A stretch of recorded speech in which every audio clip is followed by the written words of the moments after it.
bulbar tracts. 9 is also glossopharyngeal, so it's face and throat. 10 is vagus, it's face. 11 is a spinal accessory, and 12 is tongue.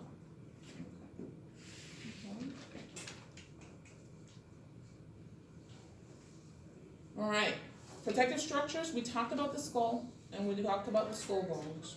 Okay. The meninges, you have 3 meninges that covers the brain. Okay, you have the dura mater, which is the outermost layer of the brain. It's called tough mother. It's a tough, fibrous layer. You have the arachnoid, which, if you know the name, it's a spider-like, web-like layer. That's the middle layer. And then you have the pia mater. The pia mater is the last layer, and it actually follows the brain and the gyrations. It closely adheres to the brain and the gyrations. The dura mater, outside, most outer layer. Above the dura is the epidural space. So when we talk about an epidural hematoma, it's in the space above the dura. Usually what's affected is the middle meningeal artery is lacerated in an epidural hematoma. Then you have subdural. Subdural space is below the dura, and what's in there is your bridging cortical veins, and those are usually what's ruptured in a subdural hematoma. That's why epidural hematoma is much more dangerous than a subdural hematoma, because I said the middle meningeal artery is usually what's lacerated, and people who have an epidural hematoma is usually in the temporal region that they actually get that trauma and lacerate that middle meningeal artery. So it's an arterial bleed versus a venous bleed with a subdural hematoma. That's why subdural hematomas have more time than epidural hematomas. Okay? The arachnoid layer, below the arachnoid layer is the subarachnoid space. And important structures in the subarachnoid space that you need to know are the arachnoid villi. The arachnoid villi are what reabsorb CSF. CSF is made in the brain at 25 mLs per hour every hour. It does not matter what's going on, it will make it. It has to be reabsorbed at the same rate, or else you will have backup. Okay? And when we talk about hydrocephalus, we'll talk about communicating versus non-communicating. But you have to know about those arachnoid villi. We talked about the meninges, and the meninges cover the brain and the spinal cord, by the way. Okay. We talked about the subdural space, located between the dura and the arachnoid mater. The subarachnoid space contains CSF and is located between the arachnoid and pia mater. And the epidural space is located between the dura mater and the skull. Okay, which information is most accurate regarding the subarachnoid space? The subarachnoid space does what? CSF. Thank you. Which one adheres to the brain and spinal cord? Pia mater.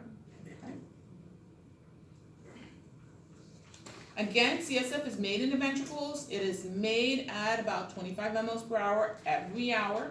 Okay? You only have about 125 to 150 mLs in the ventricles. The rest is going around the brain and the spinal cord. Okay? It's reabsorbed through the arachnoid villi.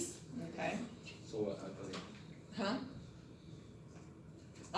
it produces it's produced by the choroid plexus in the lateral and third and fourth ventricles. Most of it is in the lateral ventricles. The vertebral column, we talked about 33 vertebrae. We said we have 8 cervical nerves, but 7 cervical vertebrae, 12 thoracic, 5 lumbar, 5 fused sacral, and we have 4 fused coccygeal columns. Vertebral disc, intervertebral disc, we have nucleus pulsus. This is what we talk about being herniated when someone has a herniated disc. In between the vertebrae, you have a vertebra on the top and a vertebra on the bottom. And then you have this cushioning type thing in between. This is the disc space. Shouldn't come out. Okay? When we have a herniated disc, this part comes out and it protrudes out. Okay? This jelly, it's like the jelly between the bread. Okay, when you have a peanut butter jelly sandwich, if you make them like I make them, there's always something scooting out. So I love the peanut butter jelly sandwich. I love things that start mushing. So the jelly coming out of the spinal, between the disc is what you have, is your herniated nucleus pulsus. Again, we need those because if we don't have them, standing, jumping, running will actually get bone on bone. Okay? They're shock absorbers. Okay? And that's why people who have repeated herniated discs, if you push all of that out, because usually when they go in to do a discectomy, they just cut off the piece that's sticking out. If you re-herniate, you're going to make it smaller and smaller. Eventually what's going to happen is your vertebrae is going to collapse on each other. Okay? You're going to have bone on bone. Okay? This is what your spinal cord and vertebral column looks like. Okay? Blood supply to the brain. We have different cerebral arteries that actually give blood supply to the brain. Remember carbon dioxide, if you have high levels of carbon dioxide, you have vasodilation, you have more blood on the brain. Low levels of carbon dioxide, you have vasoconstriction, you have less blood on the brain. Okay? You have internal carotid arteries that come up from the heart. They come off of the common carotid artery. Goes up, you have an internal and an external carotid artery. Your external carotid artery goes to the face, the internal carotid artery goes up into the skull, and it bifurcates into the middle meningeal artery, the middle cerebral artery, and the ICA goes up, it bifurcates into MCA, the ACA, and the PCOM. The PCOM goes back, and it actually joins the back circulation to the front circulation. The ACA comes up and goes to the front, and it actually meets with what we call the ACOM, which joins the ACAs together. The PCOM joins the back circulation of the brain to the front circulation of the brain. You have, for the back circulation, you have two vertebral arteries that come up from the back. They come up, they merge, and form the basilar artery. The basilar artery is one, I think I have a picture. There you go. It makes it better when I can tell you, when you can see what I'm talking about, right? Sorry. Huh? I'm sorry. You lost in that artery on your brain. Sorry. Again. Posterior communicating. Sorry. So that's what you have to say. Stop. I don't get it. Okay. And I'll go back. But if you're not saying it, I don't know. The only reason I know is because everybody's like this. We're waiting for like a stop. Yeah. There's no stop. We're waiting for you to at least blink. Yeah. God. So yeah, the common carotid artery, it comes off of the aorta. You have the common carotid arteries that come up. Your vertebral artery come off of the subclavian arteries, and it goes up the back. Okay. So here you have, this is the front circulation of the brain, and then this is the back circulation of the brain. The front circulation of the brain here is joined to the back circulation of the brain by the posterior communicating artery, which is the PCOM. So we talked about the internal carotid arteries. The internal carotid arteries come up, okay? And you actually have the common carotid artery that come up. It bifurcates into the external carotid artery that goes to the face, and the internal carotid artery that goes inside the skull. The internal carotid artery comes up, and this is part of the ICA, which is the internal carotid artery, that comes up, and it bifurcates. You have the middle cerebral artery that comes off of it, and then you have the anterior communicating the anterior cerebral artery that comes over to the front. Okay, so you have the anterior cerebral artery that goes to the front. Then you have the anterior communicating artery that joins the right anterior cerebral artery with the left anterior cerebral artery. So the ACOM is actually in here. And this area feeds the medial aspect of the brain. So if you look where you see the two cerebral hemisphere divide, the medial aspect of the brain is fed through the anterior cerebral arteries. Okay? And then that little bridge here is the anterior communicating artery. So now you have the anterior cerebral artery, one on the right, one on the left. You have the middle cerebral artery, one on the right, one on the left. And then you also have the posterior communicating artery, one on the right, one on the left. Your posterior communicating artery joins the front circulation of the brain to the back circulation of the brain. You have two vertebral arteries that come up. The vertebral artery, one on the right and one on the left. They come up and they join to form the basilar artery. This basilar artery sits on the brainstem. That's why someone who comes in with a basilar clot is much more of an emergency than someone who comes in with a PCOM clot, okay? Because if you clot the basilar artery, you're clotting off the brainstem, okay? This is the mother lobe. You're actually taking out brachial, okay? You don't want to take out brachial, okay? So this is where you go. So you have the basilar artery, and then you notice the basilar artery, there's no kind of collateral circulation here. It's just one artery that comes up. You have some perforated arteries comes off, the pontine arteries, and you can actually get a little stroke in them. Sometimes you get pontine stroke, you cut off one of these pontine arteries, but you know, you still have most of the brainstem there. You have the superior cerebral artery, which is actually at the top, and then you have the posterior cerebral artery that's actually here. Your posterior cerebral artery and your posterior communicating artery join to form the back circulation of the brain to join it with the front circulation of the brain. This right here is what they call the circle of Willis. And the circle of Willis is there to actually allow for collateral circulation, okay? So this gives us collateral circulation. So in the anterior aspect of the brain, you have some collateral circulation. But in the posterior aspect of the brain, you don't have any collateral circulation, okay? This area feeds the cerebrum, the cerebral hemispheres, okay? Your posterior cerebral artery feeds part of the occipital lobe and the cerebellum. This feeds the brainstem. You have the right MCA, which feeds the, it's like the lateral 2/3 of the cerebral hemispheres. And then you have the anterior cerebral artery, which feeds the medial aspect of the brain. Okay? Is that a little bit better with the picture? Better? Mm-hmm. Yes. Okay. Spinal arteries, you have the vertebral arteries that have the anterior spinal arteries, posterior spinal arteries, and they all branch off of the aorta to supply this spinal cord. Peripheral nerves, you have 31 pairs of spinal nerves. Okay, we talked about those. And then we talked about the cranial nerves. You have 12 cranial nerves. On Olympus, Taurian tops, A fin, and German viewed some hops. Okay? Do you remember that from nursing? You knew the dirty one. I like the clean one.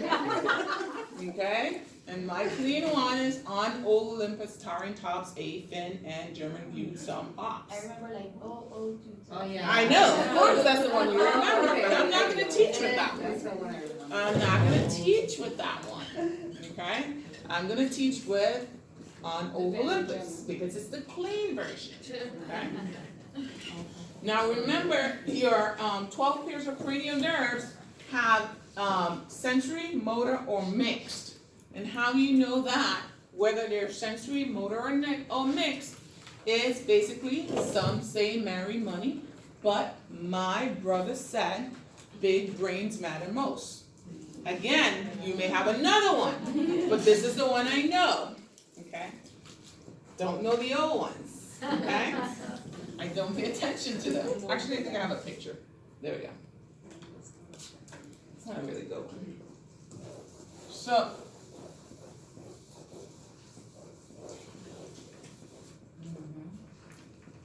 cranial nerve 1 is olfactory. Cranial nerve 2, optic. Cranial nerve 3, oculomotor. Cranial nerve 4, trochlear. Cranial nerve 5, trigeminal. Cranial nerve 6, abducens. Cranial nerve 7, facial. Cranial nerve 8, vestibulocochlear. Cranial nerve 9, glossopharyngeal. Cranial nerve 10, vagus. Cranial nerve 11, spinal accessory. And cranial nerve 12, glossopharyngeal. No, hypoglossal.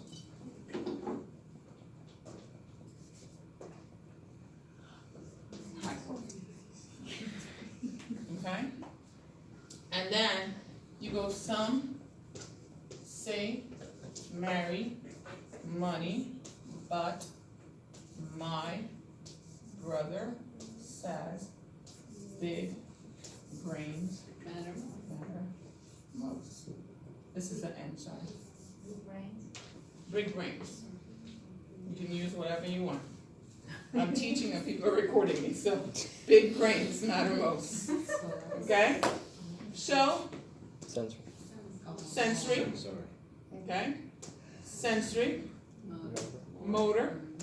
motor, Both. both, sensory and motor, Cool. okay? Motor. Motor, Both. both, sensory, both, motor, motor. Okay? Easiest way to do it. So when you're in your assessment classes and you're trying to figure out if you've tested all parts of the cranial nerve, you know for olfactory you're just testing the sense of smell. Okay? You know for optic you're just testing sight. There's no motor to it. For oculomotor you're checking eye movements. Okay? For trochlear you're just checking motor, eye movements. Okay? Remember?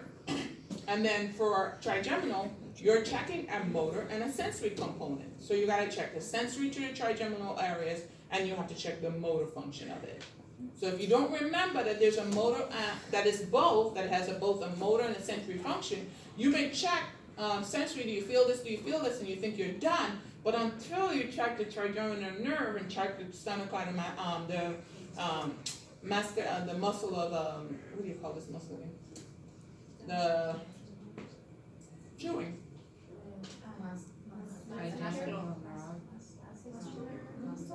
Can't remember. No, it's not my fault. I can't remember. But you have the trigeminal nerves, and do you have? If I'm pulling this, I have Anyways, you have to check the muscle function. I have TMJ. So for me, when you do this, you hear it clicking like crazy, like you can hear it.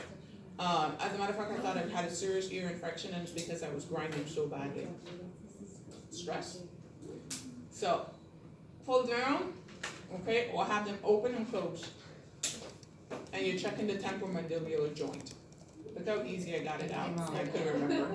It's like you're telling It's like, I couldn't remember the temporomandibular joint, and then you come and you say, the temporomandibular joint is what you're checking, okay? So you have to remember the sensory versus motor versus both, okay?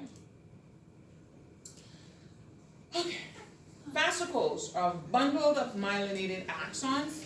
You have a whole lot of them throughout the body that you may have to test at whatever point, okay?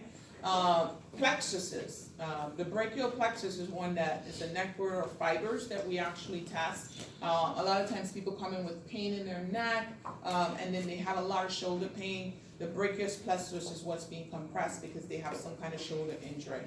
Lumbar plexus and sacral plexus. Dermatomes, this is a skin area that corresponds to where the spinal nerve root exits or it innervates. Remember your hand, okay? For the cervical, it's a little bit more complex, but the cervical, always remember that 8 is the last 2 fingers, okay? And remember, if you start on top, and usually 1 doesn't innervate anywhere, 2 goes to the head, 3 is basically on the neck, 4 is on the shoulder, 5 is on the deltoid, 6 is on the bicep, 7 is on the tricep, 8 comes down the hand and it goes actually to the last 2 fingers. 6 goes to the thumb, 7 goes to the middle finger, and a little part of that, and then 8 is the last 2 fingers. Okay? So if you remember, in the cervical, start at the top, and the last one, which is C8, is the last 2 fingers. Okay? C5, deltoid, C6, bicep, and this finger. C7, tricep, and these fingers. C8, it's actually the hand and these 2 fingers. Okay? C8 actually can come down the tricep too. These 2 fingers. Okay? Make sense? And then P1 is the hand.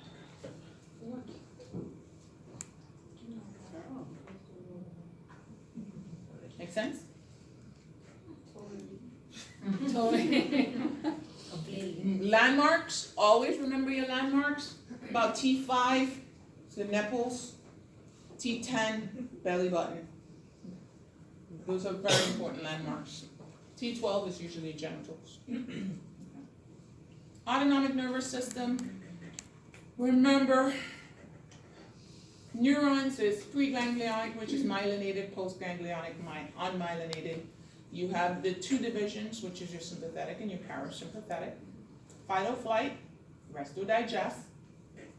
Sympathetic ganglia is basically releases epinephrine and norepinephrine. Vasodilation, depending on where it is in the periphery, can cause vasoconstriction. Okay, norepinephrine, vasoconstriction. Okay, this is your sympathetic nervous system, how it innervates. Remember the sympathetic nervous system. I'm having a lot of issues with dry eyes. And knowing you guys know my medical history more than anybody, you probably know it better than my doctor. What meds do I take that gives me dry eyes? Anticholinergic. What else? I take a beta agonist. Does that activate my sympathetic nervous system? Does that dry me out? Yes. Why are my eyes so dry? My albuterol plus the Benadryl that I take for all the secretions that I have, which is an anticholinergic. Okay, all those. Okay, sounds good. All right.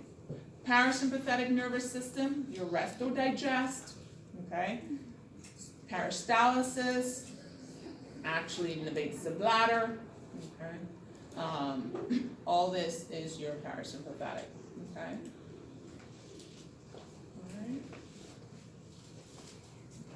The neurotransmitter for the parasympathetic nervous system is your acetylcholine. For your sympathetic nervous system, it's more norepinephrine, epinephrine. You have cholinergic receptors for your parasympathetic nervous system, and your adrenergic receptors for your sympathetic nervous system. Okay. We talked about these. They might be on your test, so I'm going to go through them. Okay. You have alpha adrenergic activity, most likely associated with excitation. Alpha 1 and alpha 2. Your alpha 2 drugs or your drugs like your clonidine would cause vasoconstriction in the vasodilation by knocking out the epinephrine response in the brain. Okay, so it works at a central level. Your alpha adrenergic activity is basically alpha excitation. And if you're going to give an alpha agonist, you're going to give something that's going to actually cause vasoconstriction. If it's going to cause vasoconstriction, what is it going to do to the heart? It's an alpha agonist. It's going to increase your heart rate. Okay? It's an alpha agonist. It's agonizing your sympathetic nervous system. Your beta agonists, you have beta 1, beta 2, beta 3. Okay?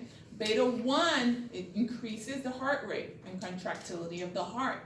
Okay, if I give a beta agonist, it's going to give me your dopaminergic, not dopaminergic, your inotropic effects. Okay, it's going to increase your heart rate. Okay, increase contractility. Okay, if I give a beta 2 agonist, what is it going to do? Bronchodilation. Call it bronchodilation. Okay, beta 3, lipolysis and thermogenesis. But nobody pays attention to beta 3, poor beta 3. Okay. All right. Sympathetic nervous system, spinal cord and brain, okay, skeletal muscles. You need acetylcholine to innervate your skeletal muscles. Acetylcholine, if you don't have acetylcholine, you do not have movement. Acetylcholine is the neurotransmitter at the neuromuscular junction that actually tells your muscles to move. Okay? It's at the synapse. Your parasympathetic nervous system, spinal cord, acetylcholine, peripheral ganglia, and it innervates your organs. Your sympathetic nervous system, acetylcholine, you have ganglia that's outside, norepinephrine, which actually causes organ stimulation. And then your spinal cord, you can also have acetylcholine which actually gonna innovate your adrenal, medulla, which is, can give epinephrine and norepinephrine. Acetylcholine. Yes. Alright. You guys got that? Aging in the nervous system, we know that the brain shrinks as we get older. That's why someone can come in with a huge subdural hematoma who's 90 years old and look really good, and a smaller subdural hematoma in a 20-year-old could be circling the drain. Because our brain is much more taut when we're younger, we have much less space, okay? The gyri are widened and the sulcides are widened. You can actually see like a lot of space in between. If you look at a 90-year-old brain, if you have a chance when you go back to work, you look at your brains. Look at a 90-year-old brain and look at a 20-year-old brain. They look very different. The gyri and the sulcides, the gyri are more robust, the sulcides are closer together. In the younger person, in the older person, you see these holes, these black looking like caves almost, where your gyri are open and your sulcides are much open. Okay, the ventricles start growing. They almost look like they have hydrocephalus. Because the brain is shrinking, the ventricles look bigger. Okay, and it's usually because of the shrinking size. Okay. Cellular changes, decreased myelin, the position of lipofuscin, which is basically what they're supposing is causing Alzheimer's, multi-neurofibrillary tangles, which they think is Alzheimer's, Lewy bodies, which they think is Alzheimer's dementia, and also some parts of Parkinson's. Functional changes, diminished sensory function, they have difficulty feeling, sleep disturbances, memory impairment. Okay. Test, x-rays, if you're looking for a fracture, x-rays is the best way to go. If you're looking for blood, immediately, CT, okay? If you're looking at tissue, you need an MRI. If you're looking for tumors, if you want to identify tumors or you can do a PET scan. You can do a brain scan, which is a scintigraphy, which actually can tell you if there's activity in the brain. Cerebral angiography, where you look at the vascular structure of the brain. Myelography, you look at the spinal structures, you give dye and look at the spinal processes. Ultrasound, you can do ultrasonic waves to look at brainwave activity. Evoke potential. Usually they use that a lot when they're trying to determine somebody's brain dead. Cerebrospinal fluid analysis is basically looking for disease processes, or you can actually look for infection. All right. I gave you a whole lot of time. So you want to start your exam at what? 4:30? What about that lady? She comes at 4:30. Okay. She's here. All right. Don't study.